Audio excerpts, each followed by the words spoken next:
ยุคตราซาวแปดเมียวในเตมีรองปัจจัยฐานะเฮียเธอพุทธป่อมามีอยู่สี่เมียวหนึ่ง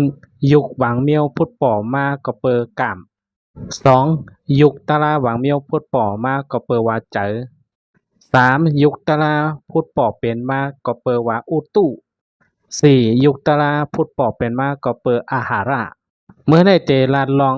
รูป้าปัสสาทาหาเมียวอันให้เป็นยุคตราสมุทฐานะปัจจัยกามปาเป็นหนึ่งจักขู่ปัสสาทะมีอยู่กลางตาเนื้อเฮาขาในสังวายุคตรา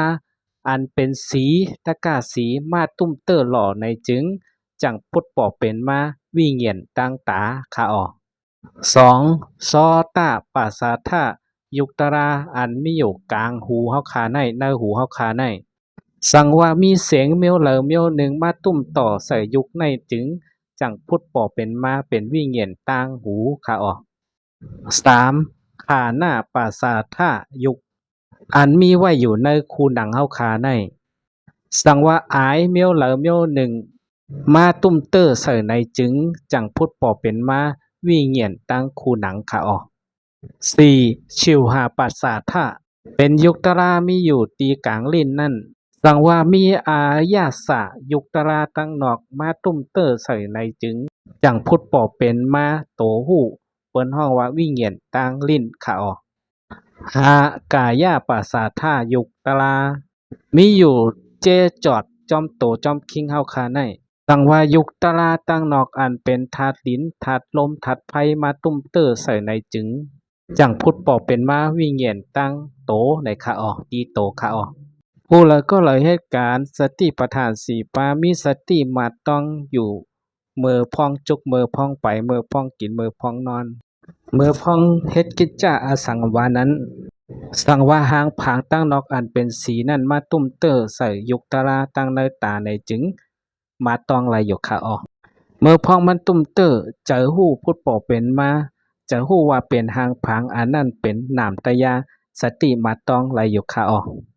สังว่ามียุคตั้งนอกอันเป็นเสียงเมียวแหลมว่ามาตุ้มเตอใส่ยุคตราอันมีอยู่ในหูนั่น